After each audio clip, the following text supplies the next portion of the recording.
Good morning students, मैं नीतू चौधरी स्वागत करती हूँ आपका अपने परिवार स्वाध्याय श्री में। तो कैसे हैं आप सभी? आई होप अच्छे होंगे, स्वस्थ होंगे। तो आज की क्लास की शुरुआत करते हैं एक मोटिवेशनल कोड के साथ कि राह संघर्ष की जो चलता है वही संसार बदलता है। राह संघर्ष की जो चलता है वही संसार बदलता है। जिसने रातों से जंग जीती है, जिसने रातों से जंग जीती है, सुबह सूर्य बनकर वो ही चमकता है, सुबह सूर्य बनकर वो ही चमकता है। तो कहने का मतलब ये है कि जितना लंबा संघर्ष होगा सफलता भी उतनी बड़ी ही मिलेगी, उतनी ही अच्छी सफलता मिलेगी। कहते हैं ना कि तैयारी इतनी खामोशी से करो कि सफलता शोर मचाती हुई आए।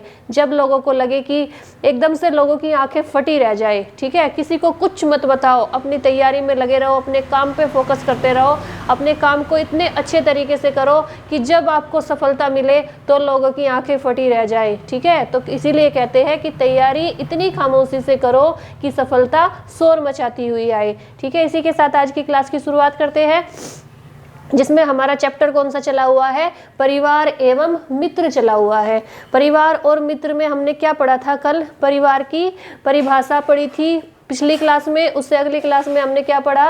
परिवार का वर्गीकरण पे चल रहे थे हम। परिवार के वर्गीकरण में मैंने आपको क्या बताया था कि परिवार दो प्रकार के होते हैं। कौन कौन से? संयुक्त परिवार, एकल परिवार। ठीक है, संयुक्त परिवार कौन सा परिवार होता है? वह परिवार जिसमें दादा दादी, उनके विवाहित और अविवाहित बच्चे और चाचा चाची, ताऊ ताई, बुआ फूफा और उनके बच्चे, मतलब पूरा बड़ा परिवार, वो क्या होता है? संयुक्त परिवार होता है, जिसका आकार बड़ा होता है।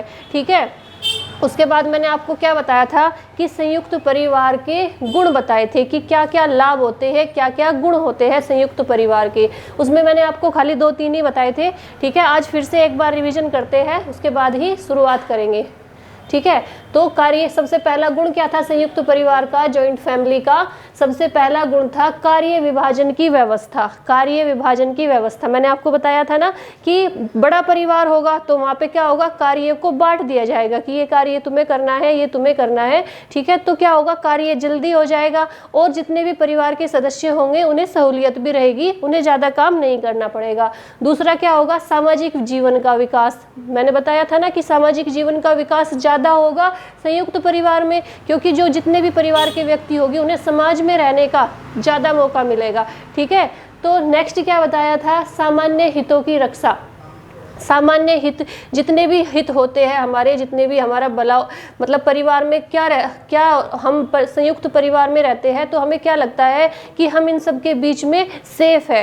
ठीक है, यानी हमें अपने परिवार के बीच में सुरक्षित महसूस होता है, हमारे हितों की रक्षा होती है। ठीक है, नेक्स्ट क्या बताया था कि बचत के लिए अनुकूल। अब जब जितने सदस्य होंगे सारे क्या करेंगे? कुछ ना कुछ तो कमाएंगे ना, सारे जितने भी सदस्य होंगे, तो क्या होगा? बचत ज़्यादा होगी, वहाँ पे खर्च भी ज़्यादा होगा। लेकिन जब घर में 10 लोग हैं तो 10 लोग कमाएंगे तो मतलब खर्च के मुकाबले बचत की जो आशंका है वो ज़्यादा होगी, मतलब बचत ज़्यादा होगी। ठीक है, नेक्स्ट क्या था कि पारिवारिक परंपराओं की रक्षा। नेक्स्ट क्या है हमारा? पारिवारिक परंपराओं की रक्षा। जितनी परंपराएं होती है हमारी, तो उनकी रक्षा क्यों होती है संयुक्त परिवार में रहकर? क्योंकि सबके मन में एक शर्म, एक भय बना रहता है कि ये कुछ ना बोल दे, ये कुछ ना बोल दे। तो क्या करते हैं? सभी परंपराओं को बहुत अच्छे से निभाते हुए चलते हैं, मतलब अपने आप को परिवार के बीच में बहुत अच्छा बनाने की कोशिश करते हैं। देखा होगा ना आपने, जॉइंट फैमिली में सब सोचते हैं कि मैं ज़्यादा सारी रीति रिवाजों को निभाऊँ, सारी परंपराओं को निभाऊँ तो लोग मुझे ज़्यादा अच्छा माने। तो क्या होता है? हर एक व्यक्ति के अंदर परंपराओं की रक्षा की अनुभूति होती है कि हमें अपनी परंपराओं को नहीं तोड़ना, क्योंकि इतने बड़े परिवार के बीच में रहेंगे ना तो एक अलग ही एहसास रहता है कि कोई कुछ बोल ना दे, तो हमें अपनी परंपराओं को तोड़ना नहीं है, उनकी रक्षा करनी है। फिर नेक्स्ट क्या गुण होता है कि पारिवारिक धन का वितरण। जो परिवार का धन होता है सारा इकट्ठा, उसका वितरण, यानी जितने सदस्य होंगे सब मिलकर क्या करेंगे? अगर किसी चीज़ को हमें कोई काम शुरू करना है, कोई प्रोजेक्ट शुरू करना है, कुछ अपना बिजनेस शुरू करना है, तो क्या करेंगे? सभी मिलके, परिवार के सारे सदस्य मिलके क्या करेंगे? अपने धन का वितरण करेंगे। अब अकेला व्यक्ति तो कुछ नहीं कर सकता ना। हम मान लीजिए जैसे अभी आगे हम एकल परिवार पढ़ेंगे, तो उसमें जैसे एकल परिवार में हमें कुछ काम करना है तो बिना टीम के, बिना पार्टनरशिप के हम अकेले कुछ नहीं कर सकते, हमें उसमें टीम की, हमें लोगों की जरूरत पड़ती है ना। तो क्या होता है? पारिवारिक धन का वितरण होता है किसमें? संयुक्त परिवार में। नेक्स्ट क्या है कि बच्चों का समुचित पालन पोषण, देखभाल एवं विकास होता है। होता है ना, जो संयुक्त परिवार होते हैं उनमें देखने वाले ज़्यादा होते हैं, जैसे दादा दादी हो गए, ताऊ ताई हो गए, चाचा चाची हो गए, वो क्या करते हैं,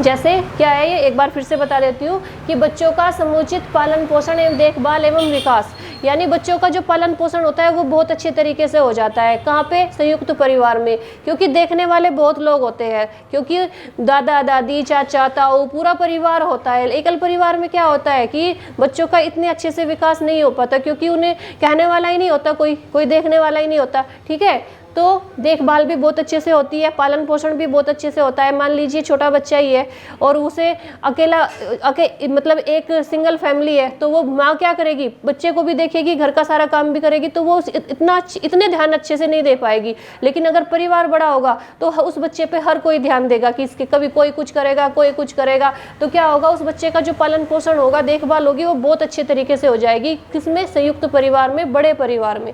ठीक है, नेक्स्ट क्या है कि बुजुर्गों के ज्ञान, अनुभव, उपदेश एवं निर्देश का लाभ होता है। जो हमारे बुजुर्ग होते हैं, हमारे दादा दादी होते हैं, ताऊ ताई होते हैं, चाचा चाची होते हैं, उनसे हमें ज्ञान प्राप्त होता है। जब हम खाली टाइम में जाके बैठते हैं तो वो हमें पुराने ज़माने की कहानियाँ बताते हैं, सब कुछ बताते हैं, कैसे कैसे क्या हुआ था, तो हमें उनसे क्या होता है, ज्ञान की प्राप्ति होती है। वो अनुभव होता है हमें कि हमारे दादा दादी ने, हमारे बड़ों ने कैसे कैसे अपनी ज़िंदगी व्यतीत की है, कैसे कैसे अपना जीवन व्यतीत किया है, वो हमें सारी बातें बताते हैं। लेकिन अगर हम एकल फैमिली में रहेंगे तो वहाँ पे थोड़ा ही हमें किस चीज़ का पता चलेगा, वो हमें अपने बुजुर्गों से बहुत ज्ञान की प्राप्ति होती है। जब हम उनके पास बैठते हैं तो हमें लगता है कि हाँ, हमें इन चीज़ों के बारे में नहीं पता था, जो हमारे दादा दादी ने, जो हमारे बड़े बुजुर्ग हैं, उन्होंने हमें बताया।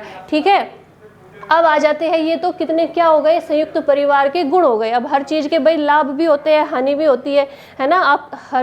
लेकिन मेरा मानना तो यही है कि जो संयुक्त परिवार है उसके लाभ ज़्यादा होते हैं, फ़ायदा ज़्यादा होता है। ठीक है, क्योंकि जब बड़ा परिवार होता है ना तो एकजुटता होती है अगर किसी परिवार में, तो उसकी शक्ति, उसकी पावर भी अलग ही होती है ना।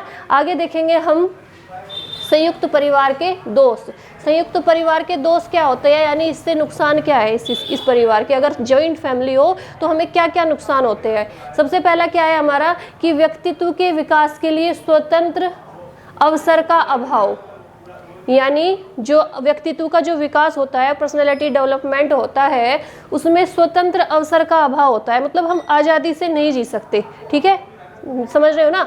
मतलब जो परिवार होगा, अगर हम संयुक्त परिवार के बीच में रहेंगे तो हम अपनी मर्जी से तो कुछ काम नहीं कर सकते ना। हमारे मन में ये डर रहेगा कहीं ना कहीं कि कहीं कोई कुछ बोल ना दे, तो हम स्वतंत्र तरीके से नहीं जी सकते। अगर एकल परिवार है, सिंगल फैमिली है, तो हम जो चाहे अपनी मर्जी से वो कर सकते हैं। लेकिन परिवार के जॉइंट फैमिली के बीच में रह के थोड़ा हमारे अंदर ये रहता ही है कि हम जो करेंगे बहुत सोच समझ के करेंगे। ठीक है, तो क्या होता है, स्वतंत्रता का अभाव होता है। कुछ भी कार्य अपनी पर्सनैलिटी डेवलपमेंट के लिए अपने आप को, अगर हमारा मन कर रहा है कि हम दूसरे तरह के कपड़े पहने या बाहर घूमने जाए या कुछ करने जाए, कुछ मतलब सामान ले अपने लिए, कुछ अलग से खरीदे, तो हमारे मन में क्या रहेगा कि हम जॉइंट फैमिली में है, कभी परिवार का कोई सदस्य कुछ बोल ना दे। तो कहने का मतलब क्या है कि स्वतंत्र तरीके से नहीं रह सकते, स्वतंत्रता का अभाव रहता है। नेक्स्ट क्या है, पारिवारिक द्वेष, कलह एवं संघर्ष। अब परिवार बड़ा होगा तो पारिवारिक द्वेष भी होंगे, कलह भी होगी, है ना, होती है ना। आपने देखा होगा ना कि जो बड़े बड़े परिवार होते हैं, जॉइंट फैमिली होती है, उनमें आपस में औरतें ज़्यादा लड़ाई झगड़ा करती है ना। जेंट्स तो फिर भी काम पे चले जाते हैं, सुबह निकल जाएंगे, शाम तक आएंगे। लेकिन जो लेडीज होगी वो क्या करेगी, वो आपस में एक दूसरे से चिढ़ती रहेगी, कुड़ती रहेगी, जलती रहेगी, क्या करेगी, आपस में लड़ाई झगड़ा करेगी। उसे लगेगा कि इसके पति ने इसे ये ला के दे दिया, मुझे क्यों नहीं मिला ये चीज़, उसने अपने बच्चों को ये सामान ला के दे दिया, मुझे क्यों नहीं मिली। ठीक है, तो आपस में क्या होता है, पारिवारिक कलह रहती है। आपस में जो परिवार वाले सदस्य रहते हैं वो एक दूसरे से जलते भुनते रहते हैं। और अगर मतलब सिंगल फैमिली हो तो वो किससे जलेगी, अपने लिए तो करेगी सब कुछ लेडीज, है ना। तो संयुक्त परिवार में यानी जो जॉइंट फैमिली है उसमें दूसरा दोष क्या है कि उसमें पारिवारिक कलह रहती है, आपस में द्वेष रहते हैं और लड़ाई भी होती है भाई। कोई परिवार ऐसे होते हैं जहाँ भयंकर लड़ाई होती है, ठीक है, तो संघर्ष भी होता है, लड़ाई झगड़े भी होते हैं, फिर वो क्या होते हैं उसके बाद अलग हो जाते हैं। एक सिंगल फैमिली, मतलब जैसे एक बाप के मतलब एक दादाजी है और उनके 3-4 बेटे हैं और वो सब एक जगह रहते हैं संयुक्त फैमिली में, और जब उनमें लड़ाई झगड़ा होगा, एक सेकंड, जब लड़ाई झगड़ा होगा, परस्पर आपस में कलह होगी, लड़ाई होगी, तो वो क्या होंगे, वो अलग अलग हो जाएंगे, और अलग अलग हो जाएंगे तो क्या बन जाएगा, उनकी एक फैमिली बन जाएगी। उनकी फैमिली उसे क्या बोलेंगे, उसे एकल फैमिली बोलेंगे, एकल परिवार बोलेंगे, यानी सिंगल फैमिली बोलेंगे, ठीक है। तो जो बड़े परिवार होते हैं, संयुक्त परिवार होते हैं, उनमें क्या ज़्यादा किस चीज़ की संभावना रहती है, ज़्यादा रहती है लड़ाई झगड़े की, कलह की, द्वेष की संभावना अधिक रहती है, ठीक है। अगर नेक्स्ट क्या है, जो दोष है वो आलसी होना। जो परिवार के सदस्य होते हैं वो आलसी हो जाते हैं। आपने देखा होगा ना कि मान लीजिए घर में 10-20 लोग हैं, तो क्या करेंगे, अब काम हो गया खत्म, अब 1 घंटे, अब सुबह का नाश्ता है या सुबह का काम करना है, 4-5 लेडीज है सारी मिलके फटाफट से कर देगी, अब काम खत्म हो गया 1 घंटे में, उसके बाद क्या करेंगी, दोपहर तक पड़ी रहेगी ऐसे ही, तो क्या हो जाएगी, आलसी हो जाएगी। वो अपने आप को मतलब फ्री कर देगी। अब अकेला व्यक्ति होगा, अकेला काम घर होगा उसका, तो वो सुबह से शाम तक कुछ ना कुछ काम करता रहेगा, क्योंकि उसे सब कुछ अकेले मैनेज करना पड़ता है। तो उसमें आलस का जो गुण होता है वो नहीं होता, क्योंकि मजबूरी भी हो जाती है ना, मजबूरी हो जाती है ना कि अगर हमें ही सारा काम करना है तो आलस दिखा के हम कैसे काम चला सकते हैं। लेकिन जो संयुक्त फैमिली होती है, जो जॉइंट फैमिली होती है, संयुक्त परिवार होते हैं, उनमें क्या होता है, वहाँ के लोग आलसी हो जाते हैं। वो सोचता है कि ये कर ले, अभी किसी को आप एक काम बता के देखो संयुक्त फैमिली में, तब बोलेगा उसे बता दो, मतलब पढ़ाई दूसरे को बता देगा, यार तू कर देना, ठीक है, ऐसा होता है ना। तो ऐसा संयुक्त फैमिली में ऐसा होता है। लेकिन जब हम एक सिंगल फैमिली में है तो हमें पता है कि वो काम हमें ही करना है, हम किसी और को कहने नहीं जा सकते, तो हम उसे जब हमें करना ही है तो फटाफट से करके खत्म करो, है ना।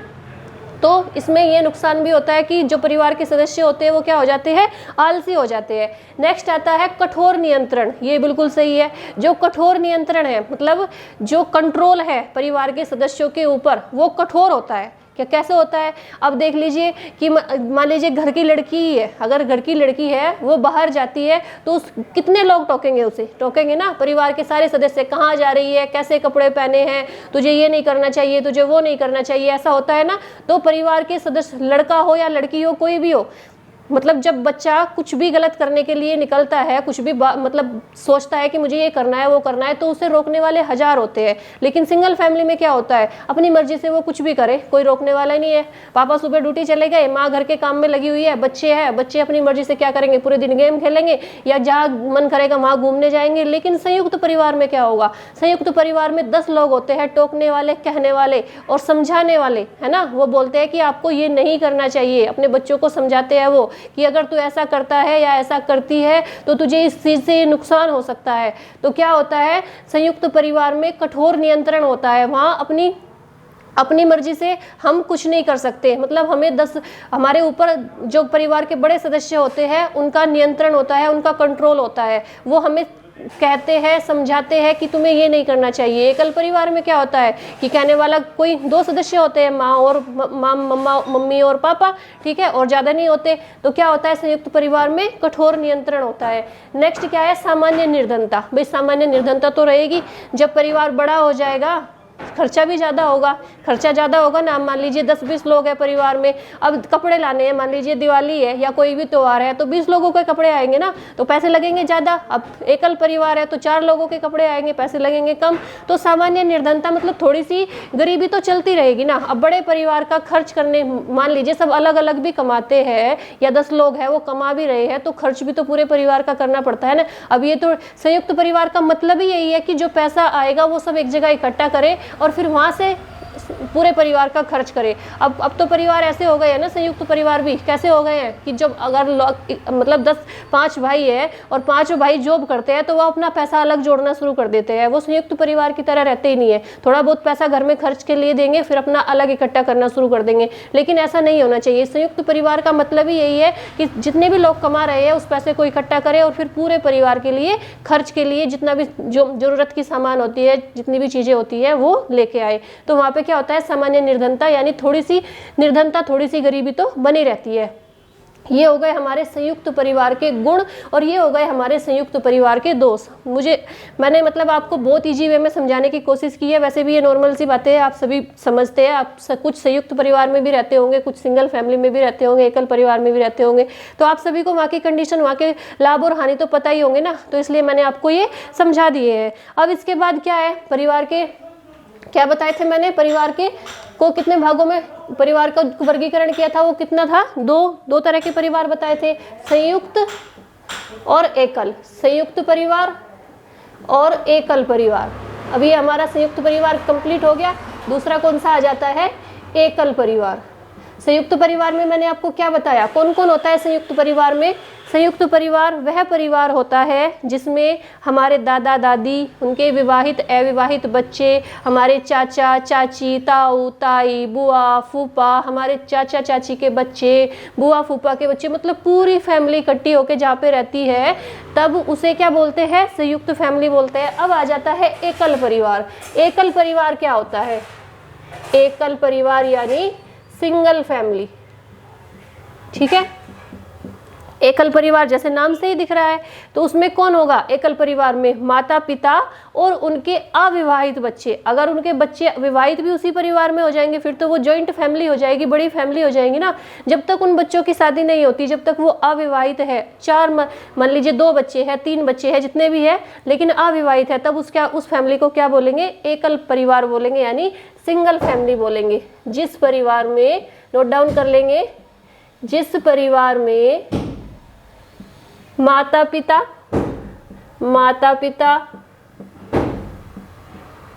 व उनके अविवाहित बच्चे व उनके अविवाहित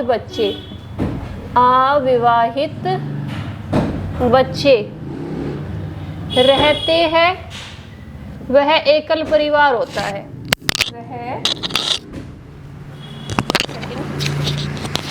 वह क्या होता है, एकल परिवार होता है, यानी सिंगल फैमिली होती है। ठीक है, अब एकल परिवार के बारे में आपको पता चल गया, सिंगल फैमिली।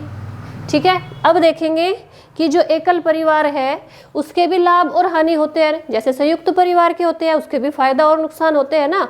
अब देखते हैं कि जो हमारी सिंगल फैमिली है, मैंने यहाँ पे इसलिए नोट डाउन किया है क्योंकि इन्हें लिखने में फिर टाइम लगता है। अगर मैं अभी एक क्लास में, तो ये लिखे जाते हैं मुझसे, ठीक है, इसलिए मैंने इनका क्या किया, हेडिंग लिख दी है। आप लोग यहाँ से नोट डाउन करते हुए चलेंगे फटाफट से।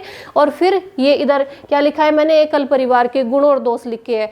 तो जल्दी हम क्लास में क्या करेंगे, ज़्यादा टॉपिक को कवर कर पाएंगे थोड़ा थोड़ा। अगर मैं हाथ से लिखूं, अब हमारे पास तो डिजिटल बोर्ड नहीं है ना, अब आप लोग तो डिजिटल बोर्ड से फटाफट से पढ़ लेते हो, लेकिन हम कोशिश करेंगे कि हम व्हाइट बोर्ड से ही आपको बहुत अच्छा समझाने की कोशिश करें, बहुत अच्छा पढ़ाने की कोशिश करें, इजी लैंग्वेज में बताएं, जिससे आपको अच्छे से समझ आ जाए, जिससे आप पेपर में क्वेश्चन करें तो आपको मैडम की बात याद आ जाए कि मैडम ने किस किस तरह से आपको समझाया था। ठीक है, तो अब ये एकल परिवार तो हो ही गया, मैंने बता दिया आपको क्या होता है सिंगल फैमिली, क्या होता है एकल परिवार।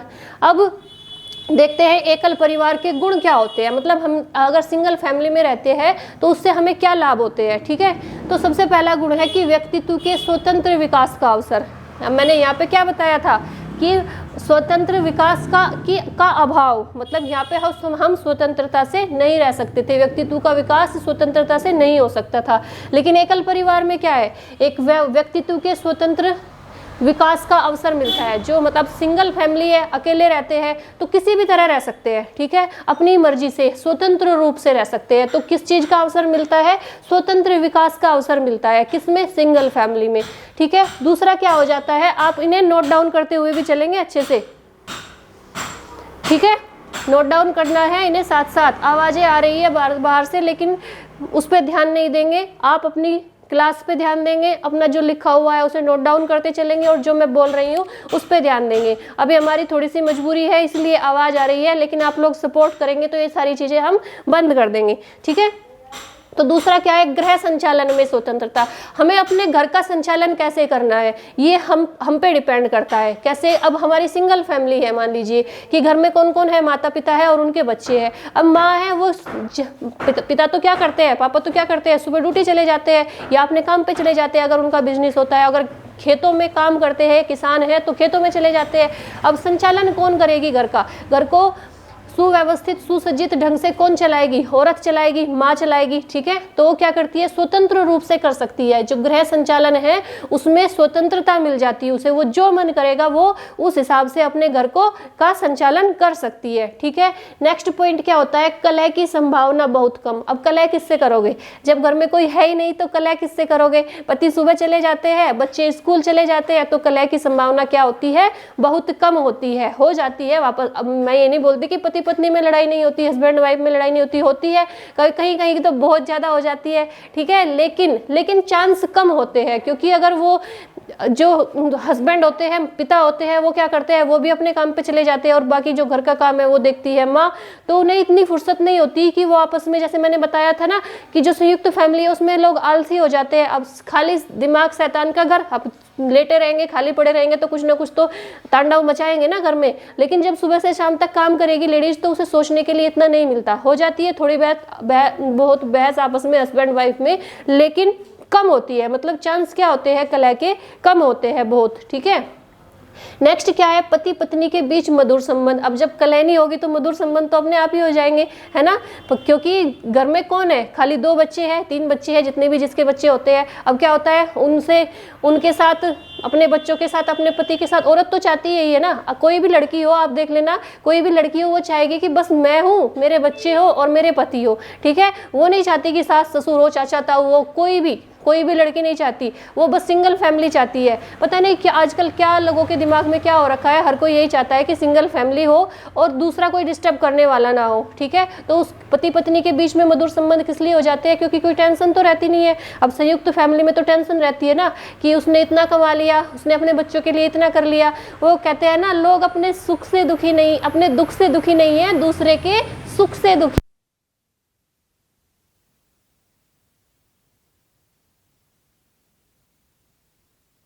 ठीक है, मैंने कहा ना कि लोग अपने दुख से दुखी नहीं है, लोग दूसरे के सुख से दुखी है। सबको टेंशन क्या रहती है? टेंशन रहती है कि वो दूसरा सुखी क्यों है। मैं बेशक दुखी हूँ, मुझे कोई दिक्कत नहीं है, लेकिन दूसरा सुखी नहीं रहना चाहिए, है ना। तो लोगों की ये मेंटेलिटी होती है। नेक्स्ट क्या है कि पारिवारिक कुरीतियों का अभाव। पारिवारिक जो बुराइयां होती है उनका अभाव, उनकी कमी हो जाती है। किसमें? एकल फैमिली में। यानी जो परिवार में बुराई होती है, आपस में लड़ाई झगड़े होते हैं, उनमें क्या होता है? जो संयुक्त परिवार होते हैं उनमें तो पारिवारिक कुरीतियां, बुराइयां बहुत ज़्यादा होती है, ठीक है। लेकिन जो एकल फैमिली होगी, सिंगल फैमिली होगी, उसमें क्या होगा? पारिवारिक कुरीतियों का अभाव होगा। ये तो हो गए हमारे एकल फैमिली के गुण। आवाज,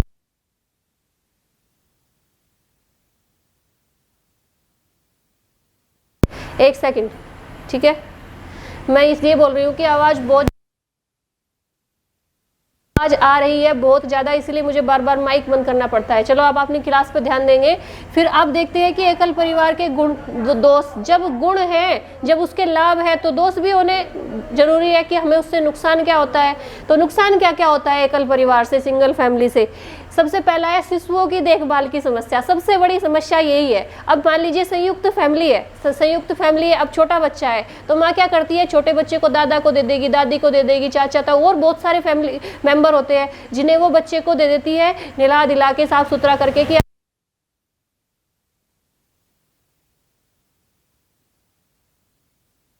ठीक है। तो संयुक्त फैमिली में ये थोड़ा सा ये होता है कि जो बच्चे होते हैं, शिशु होते हैं, उनकी देखभाल अच्छे से हो जाती है। यानी उनकी देखभाल की समस्या माँ के ऊपर नहीं रहती इतना कि मुझे ही करना है सब कुछ, ठीक है। तो घर में और भी फैमिली मेंबर होते हैं, वो उनकी देखभाल अच्छे से कर लेते हैं। लेकिन जो सिंगल फैमिली होती है वहाँ पे देखभाल की समस्या रहती है। अब वही अकेली सारा काम भी करना है, अब उसे बाहर का भी देखना है। अगर कोई लेडी जॉब करती है तो उसे वो बच्चों की देखभाल कैसे करेगी? उसके लिए किसी न किसी नौकरानी को रखेगी, ठीक है। तो उस तरह से बच्चों की देखभाल अच्छे से नहीं हो पाती सिंगल फैमिली में। दूसरा क्या है? स्वार्थ की भावना को बल। बिल्कुल सही बात है, स्वार्थ की भावना को बल मिलता है। यानी जो सिंगल फैमिली है उसमें सिर्फ लोग क्या करते हैं? सिर्फ अपने बारे में सोचते हैं, स्वार्थी हो जाते हैं, है ना। स्वार्थी हो जाते हैं, अपने बारे में सोचते हैं और क्या मिलता है उससे? स्वार्थ की भावना को बल मिलता है। वो सोचता है हमें क्या करना है, उनका दूसरे परिवार में जो सदस्य और होते हैं उनके बारे में सोचते हैं हमें कुछ नहीं करना, हम क्यों करें, हम क्यों सोचे उनके बारे में। तो वो क्या करते हैं, सिर्फ अपने बारे में सोचना शुरू कर देते हैं। तो इससे क्या होता है, स्वार्थ की भावना को बल मिलता है। नेक्स्ट क्या है, संकट के समय दयनीय स्थिति। जब संकट आ जाता है, मान लीजिए घर में किसी की हालत खराब हो गई, कोई बीमार हो गया, किसी की बहुत ज्यादा तबीयत खराब हो गई, तब उस समय अब लेडीज घर में अकेली है, हस्बैंड जा रखे बाहर, तो क्या करेगी, वो स्थिति दयनीय हो जाएगी ना। अगर संयुक्त फैमिली होती, अगर जॉइंट फैमिली होती, तो कोई ना कोई व्यक्ति उस आदमी को, जो घर में बीमार है, बच्चा है, कोई भी है, या लेडीज खुद ही बीमार हो जाती है, तो कोई ना कोई हॉस्पिटल तक पहुंचा देगा। लेकिन जब वो घर में अकेली है तो उस समय स्थिति उसकी दयनीय इसलिए हो जाती है कि कोई उसका साथ देने वाला नहीं होता। मान लीजिए पति दूर रहते हैं, बाहर जॉब करते हैं, तो उस समय स्थिति खराब हो जाती है ना। तो ये सबसे बड़ा नुकसान है सिंगल फैमिली का, कि वो इंसान तब अकेला पड़ जाता है कि अब समझ में नहीं आता क्या करे, कैसे, किसे बुलाए, क्या करना है। तो संयुक्त फैमिली में तो थोड़ा ये फायदा होता है ना कि अगर किसी को कुछ हो जाता है, किसी की तबीयत खराब हो जाती है, या कुछ भी दिक्कत, कुछ भी परेशानी आ जाती है, तो घर के और भी सदस्य होते हैं जो मदद कर देते हैं, जो हेल्प कर देते हैं, है ना। नेक्स्ट क्या है, उचित निर्देशन एवं परामर्श का अभाव। उचित निर्देशन मतलब कोई सही सलाह देने वाला व्यक्ति नहीं होता। उसमें क्या होता है, सिंगल फैमिली में अभाव रहता है, पर सलाह देने वालों की कमी रहती है। अब मान लीजिए हम कुछ काम करना शुरू करते हैं, तो हम अपने, अगर हम जॉइंट फैमिली में है तो 10 लोगों से सलाह लेंगे, 10 लोगों से पूछेंगे ये हमें कैसे करना चाहिए। लेकिन जब हम सिंगल फैमिली में है तो किससे सलाह लेंगे, किसी जो हमारे मन में आएगा उसे ही करेंगे। अब हमें सलाह देने वाला तो कोई नहीं है, 2 लोग हैं घर में, आपस में फटाफट से सोचेंगे और कर देंगे। तो इसलिए क्या होता है, सिंगल फैमिली में अभाव होता है, सलाह देने वालों का, परामर्श का अभाव रहता है। नेक्स्ट क्या है कि पति पत्नी के संबंध में कटुता बढ़ना। अब पूरे दिन पत्नी भी काम करती रहेगी और पति भी सुबह से शाम तक क्या करेगा, ऑफिस में काम करके आएगा, जॉब करके आएगा, खेत में काम करके आएगा, जो भी करके आएगा, जो भी उसका काम होता है वो करके आएगा। और सुबह से शाम तक चिड़चिड़ करते रहेंगे, तो क्या होता है, जब आप शाम को, तो उनके संबंध में थोड़ी सी कटुता आ जाती है। अब आपने देखा होगा कि जॉइंट फैमिली, आदमी काम करके आएगा, पूरे परिवार के साथ बैठेगा, हंसेगा, बोलेगा, तो थोड़ा माइंड फ्रेश हो जाता है। लेकिन सब जब दो ही लोग होते हैं, वो भी घर में पूरे दिन काम कर करके थक जाती है, वो भी चिड़चिड़ी हो जाती है, और वो भी क्या करते हैं, जो हस्बैंड होते हैं, जो पिता होते हैं, वो भी बाहर काम करके थक जाते हैं, तो थोड़ा सा संबंधों में कटुता आ जाती है, एक दूसरे से कटु वचन बोलना शुरू कर देते हैं। ठीक है। नेक्स्ट क्या है कि पारिवारिक जीवन का सुख मिटना। अब जब कटुता आएगी तो पारिवारिक सुख तो मिट ही जाएगा। जब आपस में लेडीज को क्या होता है, मतलब जो एक, मान लीजिए घर की एक महिला है, माता है, कोई भी है, जब घर में कोई नहीं होगा, अब संयुक्त फैमिली में तो 2-4 मेंबर और होते हैं ना, तो उसके अंदर थोड़ी सी हेजिटेशन रहती है कि मुझे अपने पति को सोच समझ के बोलना है कुछ भी। अब सिंगल फैमिली होगी, मुंह उठा के कुछ भी बोल देगी, ठीक है। तो फिर मुंह उठा के कुछ भी बोल देगी तो पति के मन में भी उसके लिए थोड़ी सी ईर्ष्या द्वेष आ जाएगी, है ना, कि मुझे कुछ नहीं मानती, मुझे ऐसे ही बोल देती है। फिर क्या होगा, जब दोनों के बीच में आपस में लड़ाई झगड़ा होना शुरू हो जाएगा, तो क्या होगा, पारिवारिक जीवन का सुख मिट जाएगा। ठीक है। यानी जो पारिवारिक जीवन होता है, आपने देखा होगा बहुत फैमिली ऐसी होती है जिनमें खाली 2 हस्बैंड वाइफ ही होते हैं और भयंकर लड़ाई होती है उनमें आपस में। पता नहीं क्यों होती है इतनी भयंकर लड़ाई, कि मतलब 2 लोग अच्छे से शांति से नहीं रह सकते। इसलिए आपके हिसाब से जॉइंट फैमिली, सिंगल फैमिली अच्छी है कि जॉइंट फैमिली अच्छी है? जॉइंट फैमिली में इंसान अगर परेशान भी है, मान लीजिए कि घर में लड़ाई हो गई, मान लीजिए पति पत्नी, हस्बैंड वाइफ की लड़ाई हो गई, तो वो अपने घर के किसी और सदस्य को कह के अपने मन का बोझ हल्का कर लेता है।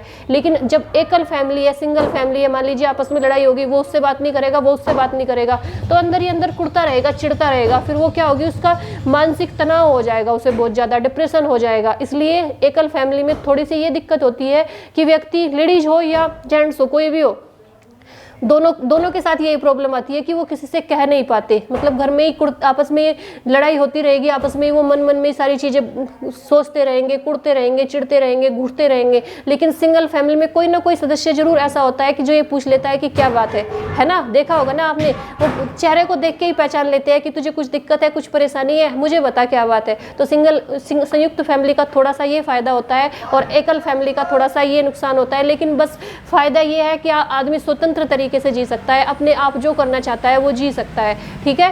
तो हर दोनों के लाभ भी है, हानि भी है। संयुक्त फैमिली के लाभ भी है,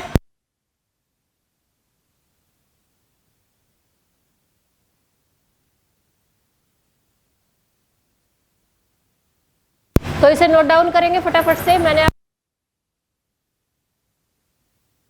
आपको संयुक्त परिवार और एकल परिवार के गुण और दोष दोनों बता दिए। आवाज़ बहुत ज़्यादा आ रही है, आज की क्लास को यहीं तक रखेंगे। कल फिर नेक्स्ट टॉपिक लेंगे, इसी में से परिवार और मित्र चला हुआ है, कल मित्र के बारे में पढ़ेंगे। आज के लिए इतना ही रखेंगे। धन्यवाद। जय हिंद, जय भारत। और वीडियो को शेयर करना है, बहुत ज़्यादा से ज़्यादा लाइक करना है, चैनल को सब्सक्राइब करना है। और पिछली वीडियो देखने के लिए प्लेलिस्ट में जाएंगे, चैनल को सब्सक्राइब करेंगे, प्लेलिस्ट में जाएंगे और सारी वीडियो को नोट डाउन करके पढ़ाई करेंगे। ठीक है, आज के लिए इतना ही। धन्यवाद। जय हिंद, जय भारत।